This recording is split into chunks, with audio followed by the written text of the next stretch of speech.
अपनी मनोवृत्ति को एकाग्र करते हुए मेरे साथ मिल करके जय घोष करें। बोलो जयकारा बोलो मेरे श्री महाराज की जय।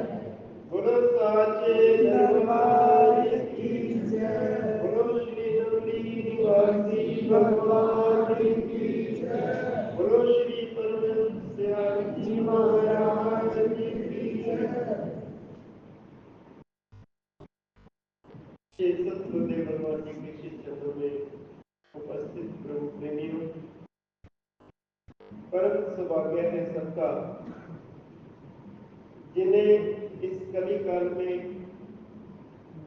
श्री सतगुरुदेव भगवान जी के श्री चरणों में बैठने का अवसर मिलता है। अन्यथा काल तो सबको अपना ग्रास बनाने में लगा हुआ है। फिर भी मैं समझता हूँ ये श्री सतगुरुदेव भगवान की अहम कृपा है जो अपने चरणों में बैठने का अवसर देते हैं। नहीं तो माया ने तो ऐसा जाल फैलाया हुआ है कि वो तो किसी को भी छोड़ना नहीं चाहते, परंतु जब सतगुरु की कृपा होती है तो ऐसा अवसर हमें प्राप्त होता है और ये श्रेय मिलता है विशेषकर हमारे संत धर्म प्रेमानंद जी महाराज को, जिनका ये पुरुषार्थ है सदा श्री गुरु महाराज जी के चरणों में भी सबके लिए भक्ति की दात मांगते रहते हैं। और सबसे बड़ी बात, मेरे जैसे उपदेश करने वालों की तो कमी नहीं है, परंतु जो सब किसी के जीवन में उतरा हुआ हो, ये एक सबसे बड़ी बात है उनके जीवन में। मैंने एक बहुत करीब से देखा, शायद वो कभी अपने शरीर की अवस्था को भी नहीं देखते, गुरु दरबार की कैसी भी सेवा हो, तो तन मन धन से जो समर्पण का एक भाव है, मैं अक्सर कहता हूँ कि उपदेश का उतना प्रभाव नहीं होता जितना जिनके आचरण का प्रभाव होता है। आप अगर यहाँ बैठे हैं तो मुझे ये लगता है कि आप भी उनके जीवन से प्रभावित होकर के बैठे हैं। तो हमें एक दूसरे से प्रेरणा लेकर के आगे बढ़ने की आवश्यकता है, गुरुग्राही बनने की आवश्यकता है।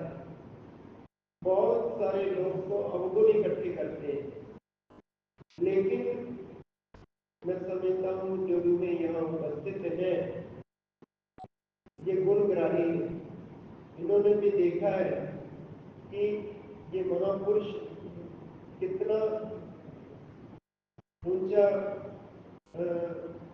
रुतबा होने के बाद भी वो सतगुरु के प्रति किस प्रकार से समर्पित है, और हम व्यर्थ ही धन का, रंग का, रूप का, बल का मान लेकर के इस संसार में विचरण कर रहे हैं।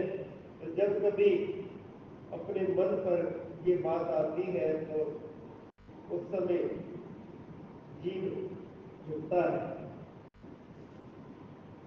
अधिकांश लोग जो है वो अपनी छोटी सोच के कारण, क्षीण सोच के कारण सब कुछ होते हुए भी दुखी रहते हैं, परंतु जो हंसबुद्धि जीव होते हैं, गुणग्राही होते हैं, वो सकारात्मक सोच को लेकर के सदा दूसरों के गुण ही ग्रहण करते हैं।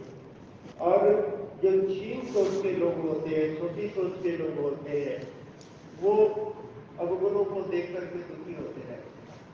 तो हमें उस हंस की भांति, जैसे हंस जो है वो क्षीर सागर में से केवल सुच्चे मोती चुनता है, वही बनना है। और वैसे आप तो आपके अंदर तो पात्रता है तभी यहाँ बैठे हैं। जो बगुला होता है वो उस सागर में से भी मछलियां पकड़ता है, कीट पतंगे पकड़ता है। तो बगुला भक्त नहीं, दिखावे की भक्ति नहीं, हमने अपने आप को मिटा देना है सतगुरु के प्रेम में, उनके चरणों में नशावर कर देना। और वास्तव में सच्ची भक्ति जो है ना, वो अपने आप को नौशावर करना, समर्पण करना, समर्पण का भाव। और समर्पण किसका करना है? खाली शरीर का नहीं, मन का समर्पण करना है। जब तक मन का समर्पण नहीं होता तब तक जीव की भक्ति बनती ही नहीं। अपने अहंकार को मिटा देना, अपनी मैं को मिटा देना ही समर्पण है, शरणागति है सतगुरु के प्रति। और सच पूछो तो गुरुमुख भी वही है जो गुरु आज्ञा का पालन करे। गुरु आज्ञा में अपनी मैं को मिटा देना, उसके अंदर फिर अपनी कोई बात अपने मन में ना उठे, वो केवल और केवल उन्हीं का ही गुणगान करते हुए और उनकी आज्ञा का पालन, सतगुरु की आज्ञा का पालन, गुरुदेव की आज्ञा का पालन करते हुए संसार में विचरण करे। महापुरुषों ने संसार को पागल खाना भी कहा, दुखालय भी कहा। एक पागल खाने में पागलों ने अपनी झोपड़ी में आग लगा दी, झोपड़ी में आग लगा दी और झोपड़ी के नीचे ही बैठ करके वो खाने पीने लगे और हंसने कूदने लगे। लेकिन उन मूर्खों को ये नहीं पता था कि ये जब शरीर जल जाएंगे, ये झोपड़ी, ये आग हमारे ऊपर ही गिरेगी, हम इसमें जल करके राख हो जाएंगे,